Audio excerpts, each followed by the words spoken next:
welcome everyone to this ninth ALASCA Tech-Talk. My name is Maria Vaquero, in case some of you are joining for the first time. I'm with Cloud and Heat Technologies, and who's one of the founding members of ALASCA, and I usually moderate these Tech Talks. As you've probably seen when you joined the call, and now in the slides, the session will be recorded. We always record the sessions and upload them on YouTube, so it's just an extra warning that whatever you say here will find its way to YouTube. As usual, we have roughly the same agenda. There's a small change this time because I want to announce that we have 2 new members in ALASCA, which is particularly relevant for today's session because one of the new members is going to be the one that's presenting today.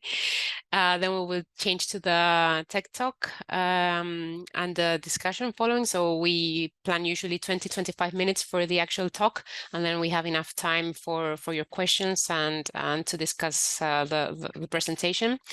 And then at the end, as usual, we will show you some events and news that we think might be relevant for the rest of the community. And as usual, you're also every one of you is welcome to let us know if there's other events that you think might be interesting to the community. So with this, I start. We already mentioned in the last Tech Talk that ALASCA is growing. So we are very happy to have two new members in the association, 23 Technologies and IT Cloud Solutions. Both these members bring a lot of expertise in software development, in cloud technologies, open source, and share the vision of ALASCA of digital sovereignty for Europe. So we're very happy to have them on board. And as I already said, 23 Technologies is going to present today, so they have another chance to let us know what they're working on and to present one of their projects. So today's talk has the title of Our Way to Make 23KE an Open Source Project, where 23 Technologies will present briefly their projects from a technical perspective, and also why they've decided to make this an open source project. The talk will be held by Christian Berendt with some support from other colleagues. So Christian is the founder and CEO of 23 Technologies, and he has a lot of experience with open cloud technologies, particularly OpenStack and Ceph. And so I won't keep you waiting. So Christian, whenever you're ready, you can start your screen sharing and then also introduce your project, your company, and the rest of the speakers.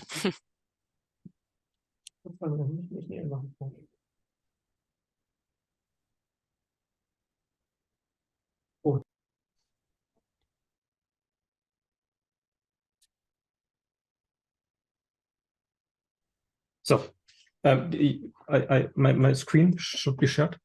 Yep, it's okay. working. Yeah, okay. So yeah, my name is Christian Berendt. I'm the founder of 23 Technologies, and we are happy that we recently joined the ALASCA. And with me is Lothar, and Lothar will show some technical details, and I will focus on the topics around. So this talk will be split in 2 parts, and we will start with a short overview what we are doing and why we worked on the 23KE tool. So the really big thing we have in Europe at the moment is to enable the European industry to make cloud infrastructure itself. So this means that we do not have to rely on hyperscalers or on some technology stacks from other countries. So the European countries founded the Gaia-X projects with the focus on enabling something based on data infrastructures, and more and more concrete projects spawned on top of this, like Manufacturing X or the IPSAI CIS. To enable next generation clouds. And we are a part of this overall vision. So we are a member of one of the projects that works on manufacturing to make this software defined. And our thing is so far that we want to enable existing European cloud service providers to offer a managed Kubernetes as a commodity, so that they do not have to think about how can I make Kubernetes usable on top of my already existing cloud infrastructure stack. And we started with this at the end of 21 together with City Network, today known as Cleura, to build and manage Kubernetes as a service on top of their OpenStack-based cloud infrastructure. And they launched in April this year. So it took around 18 months to get this up and running. And as we started there, we had to make a decision. So it was possible to start from the very beginning. And you often have to do this when there is no existing technology stack or there is no existing solution for a specific problem. But you can also build on what is already there. This works also often. So when you're a high-tech startup and you have a look around on GitHub or on some other Git repositories, you normally find all the pieces how to do or how to solve the problem you have. And especially for Kubernetes, to offer it as a Kubernetes as a service, there is already a good solution called Gardener. Gardener is an open source project sponsored and developed by the SAP. And the target of Gardener is to establish a multi-cloud aware managed Kubernetes service layer done right. And so that you can simply have one central control plane, and with this control plane, you can manage your Kubernetes on top of existing cloud infrastructures like on OpenStack or on AWS or on Azure or on Google, so that you have in the end an universal managed Kubernetes service. And we took this Gardener and played around with it to prepare the service on Cleura. And at some point, we thought, actually, who managed what the managed Kubernetes service manages? So Gardener is a really good solution to manage Kubernetes on top of a cloud infrastructure. But you also have to care about to manage Gardener itself. So Gardener has to be deployed, Gardener has to be life cycled, you have to do day 2 operations, you have to do error analysis and so on. And when you then have a look on the Gardener ecosystem, there are different tools to install in Gardener. It's called Garden Setup, but it is more like a one-shot deployment. You deploy it and you can play around with it, but you do not want to upgrade this thing. And there was no such solution to do this. And in one of the last tech talks, Alexander from Stackit already talked about deploying Gardener for their managed Kubernetes and how they transferred it in a GitOps thing. And we did it the same with the Cleura stack. So we developed and worked on a tool to be able to have a GitOps-driven Gardener distribution, so that we have a central operator who has the control on a Git repository. And this one is, there's a Flux CD on it, so that we can then manage the running Garden cluster, the Garden control plane, to be able to do the lifecycle and day 2 operations and so on. And at this point, I want to take over to Lothar, because Lothar, I made this slide for you, because Lothar is the guy who can do the technical deep dive in the tool, and he implemented the environment on Cleura, and together with Jens and Jan and Marius, he worked on the implementation details. And so I will take over so that we can first have an a technical deep dive in the tool, that we can see what problem we try to solve with the tool and what the idea is behind. And after this, we will then continue why we decided to make this now open source. Okay, I think you need to stop your share. Yeah. Yeah, give me a second. Stopped.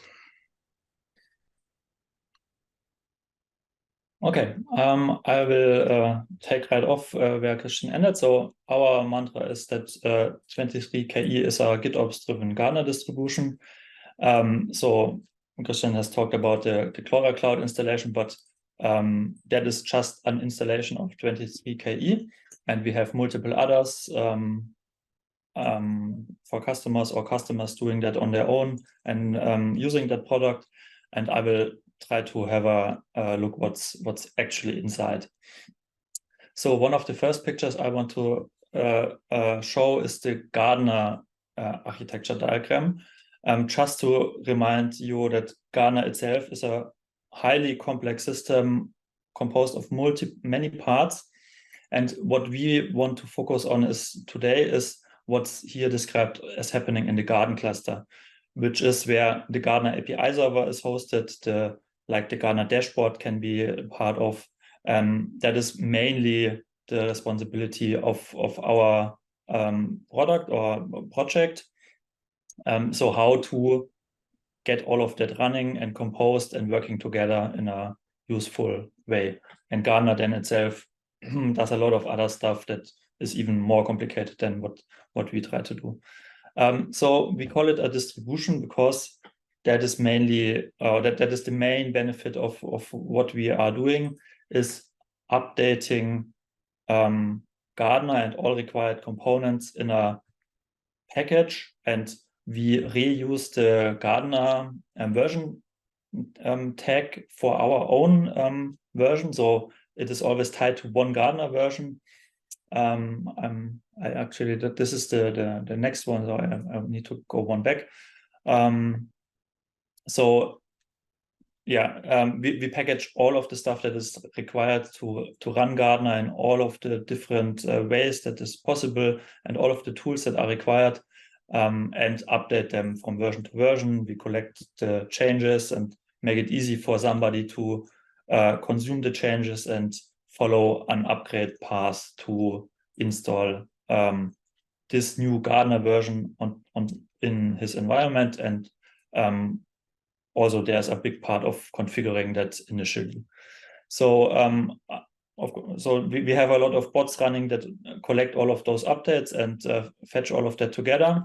That is mainly done automatically, and sometimes there are manual changes required to get all of that back in alignment, but for the most part that is just a few bots working in the background. And if an update is not able to be performed manually, we engineers of course have to get that unblocked and have to find out the right configuration change that is also required for that.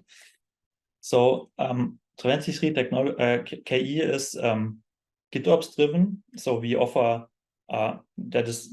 technically that is not mandatory, but we hope that everybody agrees that is a good way to use our product, is to have the configuration for an installation hosted in a Git repository.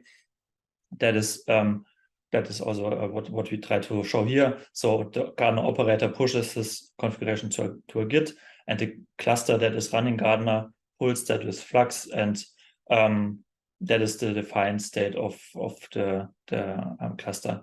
Also, of course, the operator also needs to have a manual look to the cluster for some things, and is allowed to do that. And what he is mainly doing is updating the contents of this Git repository. And there's also one secret that is like a high-level abstract configuration that is involved there. And we show that secret to be outside of the Git because you need some special way to handle the secret contents. You don't want to publish them to Git, but it's of course possible to have some encryption and decryption happening in Git. So you actually store that in Git, but it's also valid to write that once to the cluster manually or outside of the Git. And because it's mainly about secrets here, you can then change everything else in the Git. What is in the Git is mainly value files for a lot of Helm charts. So that is what 23KE produces in the end, is installations of Helm charts. And most of the Helm charts are coming from upstream, from the different projects. And Helm charts have values, and that is the part that the operator cares about, is like, I have some special setting I want to set that is stored in his values. And we also have this configuration generation chart where we ship a default configuration, let's call it, for the components that embeds all of the inner workings or just defaults that we find useful. So the operator only cares about a very small part of the configuration that he really decided on and wanted to change, and that is probably going to work in the next version, and that gets combined into one final value for each Helm chart. So just to show the complexity of what we're doing, I'm going to show the inside of one of our clusters, and specifically the Helm releases resource that Flux manages, which is an installation of different Helm charts. And I'm going to scroll through them just to show what everything is or can be in one Gardener installation. And of course, it looks a little bit more complex than it actually is, because some charts are appear here multiple times, or are just some, like a metrics exporter that is split into parts for technical reasons. But there is a lot of stuff going on, and you need all of that. And for example, a simple component like Ingress Engine X, that is every network call to Gardener goes through that. So it is really important, and it does a lot of important stuff. You cannot ignore or forget about something like that in a production Gardener environment. You need that updated, running, configured correctly, interacting with other components like certificate generation and DNS updates. So it is really everything here has some sort of job to do, and it all needs to be configured correctly to work together. As a quick example, what is happening with all of that, what we show here, we don't need to get too deeply into that, as we have a CLI tool that helps with installation and generates the contents of such a config repository by asking you questions about what provider do you want to run Gardener on, what is your DNS secret, stuff like that. And I'm going to show the contents of such a repository that actually was generated as part of our CI, and just one specific example. So like you would end up with some, for example, values for the dashboard. So that is what the human operator would write and modify. And for example, we insert a special scheduling thing that is not part of our default installation, that is just required for how we set up the Gardener in our CI environment. So that could actually be an empty configuration for a normal installation. We have one setting here.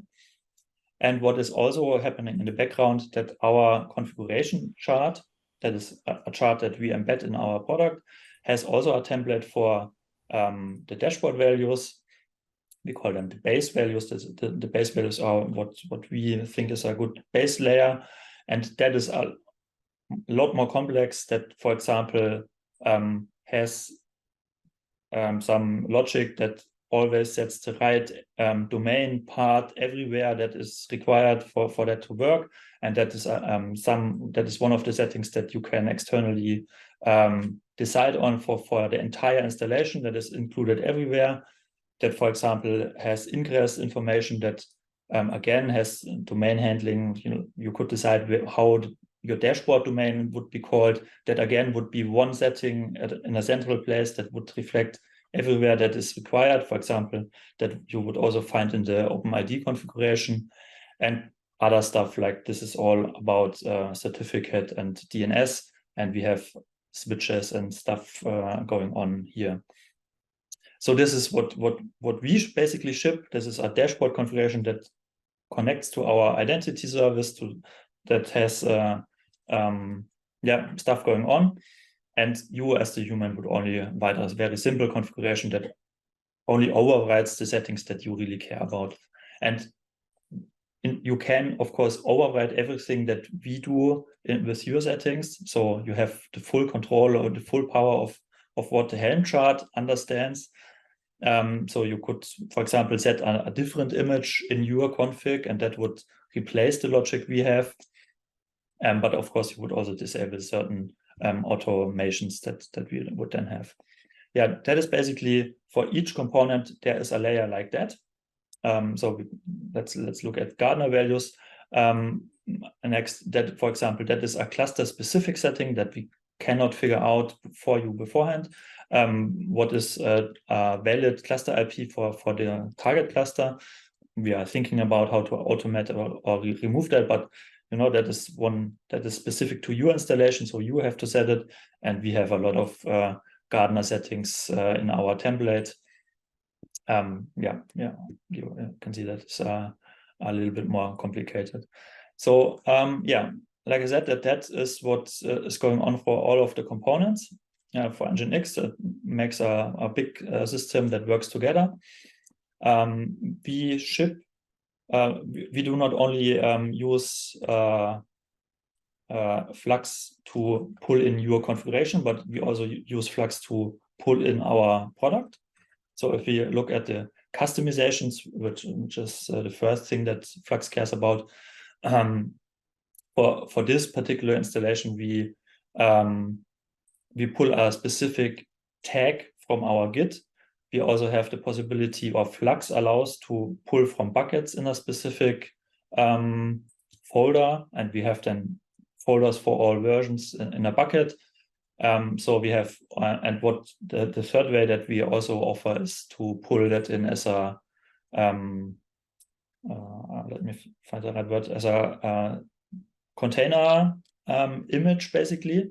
So it's basically a tarball that is stored in a container registry, which allows for certain, for caching, for example, and mirroring. That is a little bit easier than Git. But we also pull in our product, for example, from Git, and that is how we can deliver specific versions of our product, and that is combined in the cluster itself. So I think that is all I really have time to show you.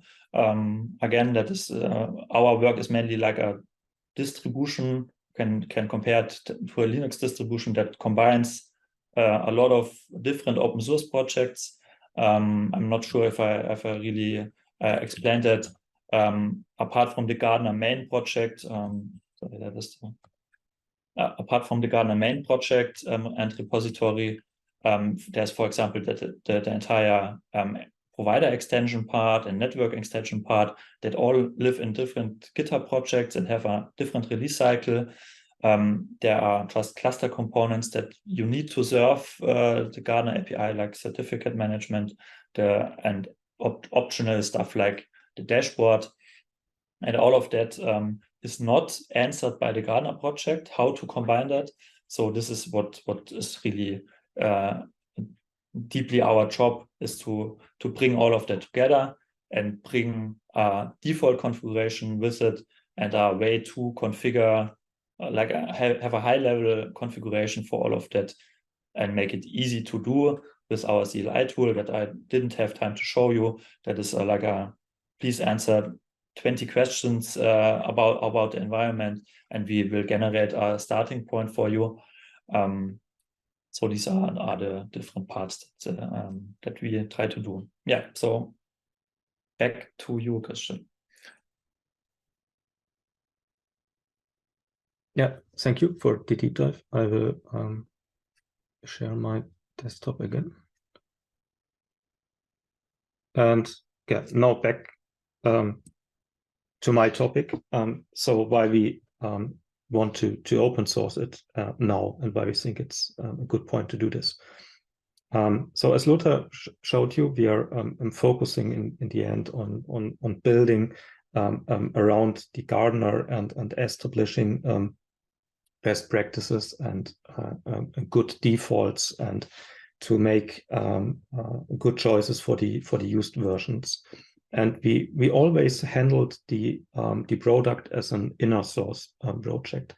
So inner source means that you have open source software development best practices. So you use GitHub, for example. You have an open source like culture, that you have reviews, and that you work with pull requests, and that you have design sessions and development sessions and so on. And you have all of those processes as a non-open source project or a closed software project. And we already played it this way, because at the beginning, when we founded the company, we always had the idea to open source it in the future. So we, as all other companies, we always talked about this, and we always found some reasons to not do this. And at some point, and we are now at this point, I think you all know this visualization.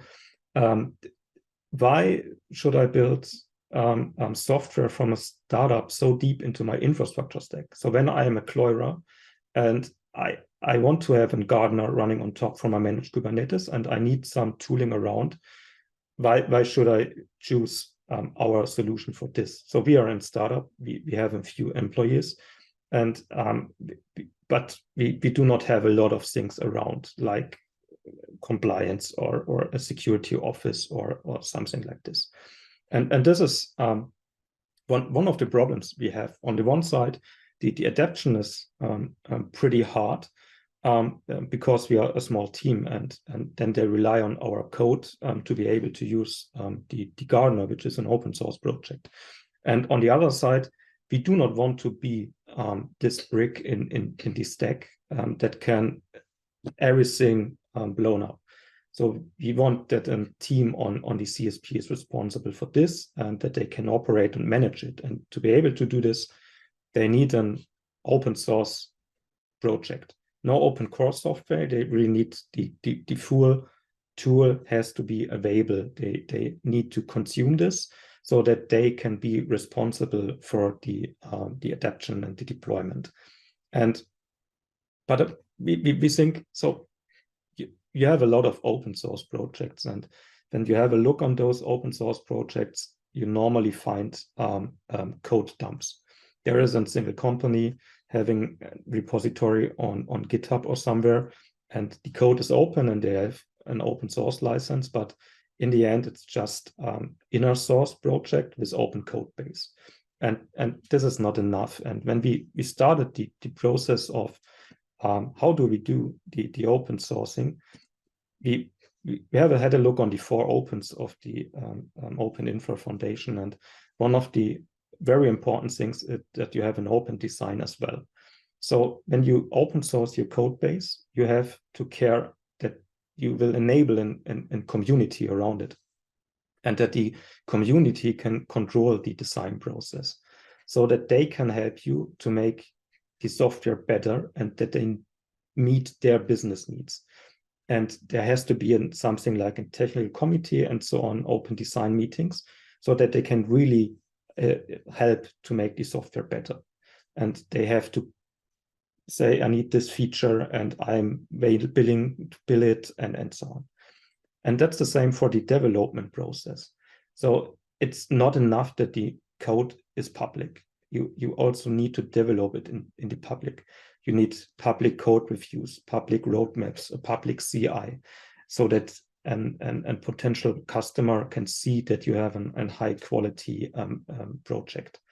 And what also is really important is to have an open community, so that users or operators and developers can work together on the thing, and that they can share their knowledge. And what is missing in the 4 opens of the Open Infra Foundation is one thing that we developed in the context of the Sovereign Cloud Stack project is the open operations. So it's also not enough to do the development in the public and design and community. This is really necessary, but we want to operate this code on top of the Cleura, for example. And to be able to do this with a small team or with a small team on the customer side, it's really important to build a community of best practice. So how to do this, how to deploy, for example, Gardener, or how to have a good blueprint for the control plane. Where can you share knowledge? It's when you have a look on the most open source projects, the documentation is so, it's not so good. So read the comments in the code or something like this. So it's really important to have a good knowledge base, to be transparent about incidents. So when you operate and Gardener, you will have issues because of the underlying infrastructure when you have a Ceph outage there, or OpenStack is not working like expected or something like this. How can you solve those issues? How do you do maintenance? How do you do operational processes? And this is also really important, and what we want to do when we do the open sourcing. And when we had a look on this, and one possibility is you click the button on GitHub and say, this repo is now public, this is a code dump. And then maybe you have some documentation and maybe you have somebody who works on. And but in the end, it's just an open source project controlled by a single company. And we think to avoid this, it's a good idea to have a look on open source foundations as a container for an open source project. And when you are some years there with your company, you normally collect quickly memberships in some foundations. So we are part of those foundations, for example, the Open Source Business Alliance, or Eclipse, or Cloud Native, or ALASCA, Gaia X Open Infra. And it's important to choose the right foundation for your project, because most of those foundations are pretty large. So CNCF is overcrowded with a lot of projects, or same with the Linux Foundation. Open Infra Foundation includes a lot of projects where you have to ask, is this still an healthy project? Why do not drop it? Eclipse Foundation, at the moment, they consume a lot of projects in the European area. And when we had a look on this, the most important thing for us is how to make this operational and how to do the operations. And we found ALASCA. And the recommendation is to take one foundation with the longest name possible, right? Then you end on ALASCA, because ALASCA is the Verband für betriebsfähige offene Cloud-Infrastrukturen. So this means that they want to establish open cloud infrastructures, but they should be operational. And all of the other foundations are only interested in having open cloud infrastructures, but in the end, they do not really care about how to make it operational. When you have a look on OpenStack, for example, there are a lot of good software tools, and also there are a lot of tools to deploy OpenStack, but there are not so many tools how to really operate it, especially with a small team. And because of this, we contacted ALASCA. We asked them, hey, are you interested in having a look on our project as to be able to transfer it as a sandbox or incubator, like it's the normal process when you join a foundation. And we then joined ALASCA to be able to start this process, to now have a look on the processes and what is required to make it an open source project. So one thing is the license. So you have to choose a license, for example, when you do an open source project. Do you want to go with Apache or GPL or LGPL or HGPL or MPL? Or there are a lot of different licenses. And we hope that, for example, ALASCA can help us with the choice of the right license, or that they can help us. How can you decide, is this really a healthy open source project? Is there really somebody else who wants to work on it? Is there a way to establish a roadmap or a vision on top of this? Or is it just in code dump? So we think it's not a good idea to do in code dump, for example, in the CNCF or in the Open Infra or ALASCA. And about the timing, we waited, I think, too long to make it open source, because this is a chicken hen issue in the end. So Gardener is there since 2017 or something like this as open source project. And at the moment, Gardener has not so many adaptation because it's too complex for day 2 operations and deployment. And we do not want to sell Gardener in the end. We want to enable CSPs to be able to have a high quality managed Kubernetes service. And because there is no Gardener installer at the moment, it's a problem because CSPs do not adapt Gardener because it's too complex for their teams. They do not have an open source project to consume it or to try it on their own. And we have the solution, but it's not available as open source because it's an inner source project at the moment. And yeah, because of this, we think it's a good timing to do this right now, to start the process of finding the right foundation, to have a check on the quality of the code and the processes and so on, to be able to then have it as a component in a stack to really build high quality European cloud service providers like Cleura or like other CSPs. And because of this, we decided to start the process. So what we already did is had to find a foundation where we think we are a good match and to join this foundation and to start the processes there. And the next step is to do the housekeeping, to find or to identify required processes, to choose the license, to clean up the code, to check if the IP is really clean, to transfer, for example, the logo and the naming rights and so on. And yeah, that's it. And I want to end with wishing you a nice weekend. But of course, we have some time for an open discussion. But it's the end of the talk itself. Thank you very much to both of you for the presentation. So now we have a few minutes for discussion and questions. So are there any questions from the audience?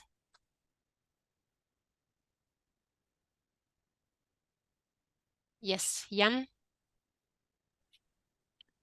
Yeah, hello, Christian. Here's Jan from Cloud and Heat, and I want to first say thank you for the presentation and the deep insights into your great software stack and the open operations, and especially for your support and to promote the idea of open software and its importance for companies, but also for society. So yeah, thank you. And now I have a question. Have you also compared similar technologies like Gardener? And if so, why did you choose Gardener? Yes. So when we founded the company, we had a look on existing tool stacks at this point of time.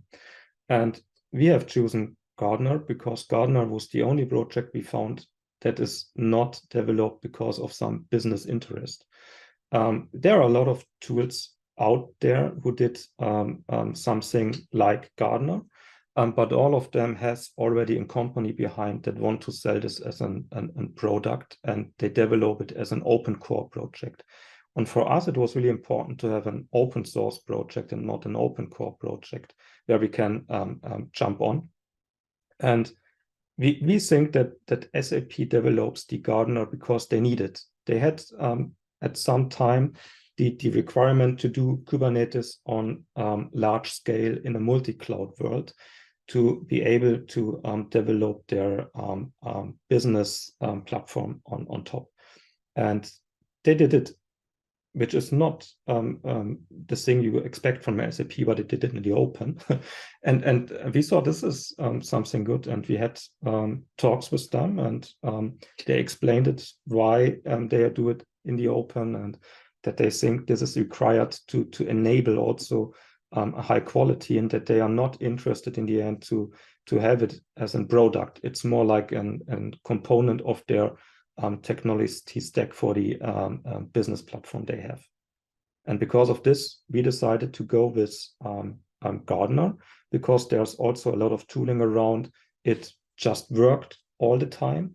They operate a large fleet of clusters, and they use it since years.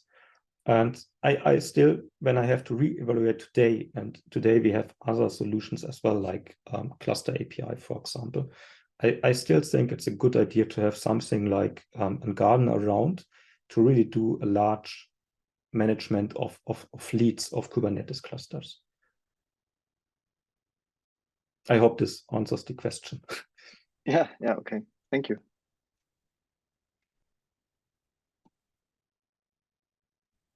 Are there any other questions from the audience? You can also write them in the chats if you prefer. Then maybe one question from my side, Christian, from your perspective, what is going to be the biggest challenge in making this an open source project? Or what's the thing that you think will take more time or more? Yeah, the most time is to figure out what other companies already have, not as open source as well, and to really enable a community and an ecosystem, to not bump a project somewhere and to say, here it is, please use it. So we have a lot of discussions at the moment, and to really ensure that this is a tool that also will be used in the future by other companies, so that it can become a de facto Gardener installer in the future. So we are not interested in having something hanging around somewhere that it's there because we dumped it there. And this is what takes the most time at the moment. So enabling a community, finding the right foundation, preparing the processes around to really have an open design process, to be able to have reviews in the public, and to also ensure that it will not be a single company open source project in the future.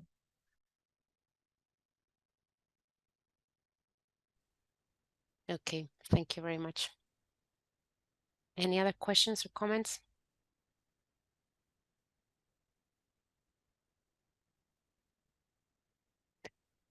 Okay, doesn't seem to be the case.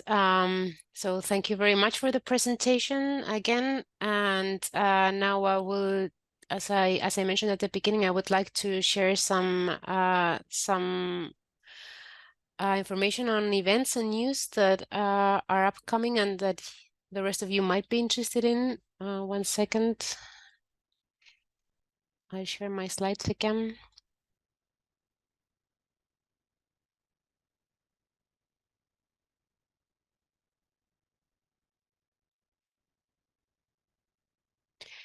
Okay, so the first thing is, as always, we are very happy to hear what you're working on, and whether you have any topics, any technologies, any projects that you think would be interesting.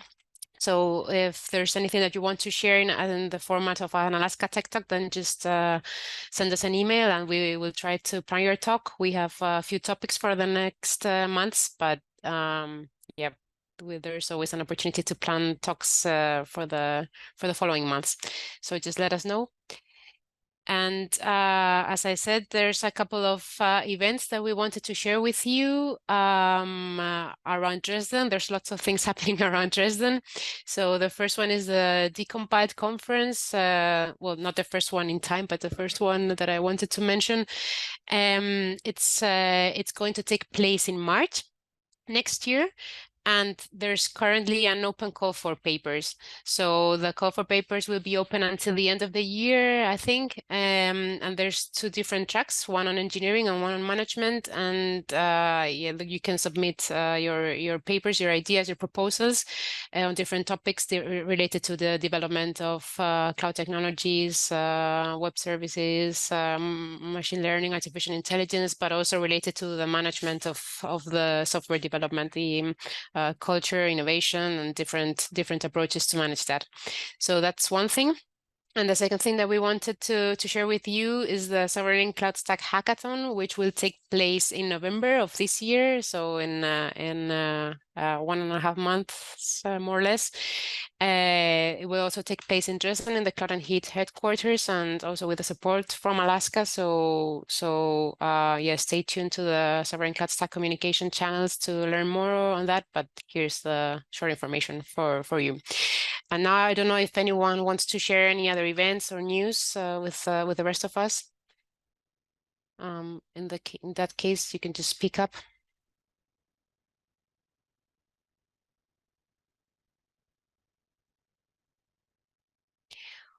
Okay, then as usual, just the information that you can follow us on the different channels. So we publish all the Tech Talks on the Alaska website. If you want us to send you reminders every month about the upcoming Tech Talks, then just send us an email to hello@alaska.cloud or register in our website, and then we will put you in our mailing list, and then you will receive emails every month. And as usual, you can watch past Tech Talks on YouTube. So if you miss any Tech Talks, then you just wait a couple of days or weeks, and then you will find them on our YouTube channel. And then finally, I just wanted to let you know what's coming up in October. So we have from now on, all the Tech Talks will be on Friday at 11 a.m. as today, and the next one is on October 27th. So it's always the last Friday of the month. And the next Tech Talk that we have will be by Uhurotech, and Matthias Hag, who's the CEO and founder of the company, will be talking about a platform that they developed. It's a virtual environment that they use to develop software that requires sort of hardware without having the hardware as such. So it's a virtual platform for that. Very interesting topic. So we hope to see you there in 1 month. And yeah, otherwise, thank you very much for joining. Thank you especially to Christian and Lothar for sharing with us the information on their project and their vision of open source. Alaska is very happy to continue working with you on defining the next steps. And yeah, thank you for the rest thank you to the rest of you for your participation, for your questions, and for being here today. Otherwise, have a nice weekend and see you in 1 month, I hope. Goodbye. Enjoy. Thanks for having us. Bye-bye.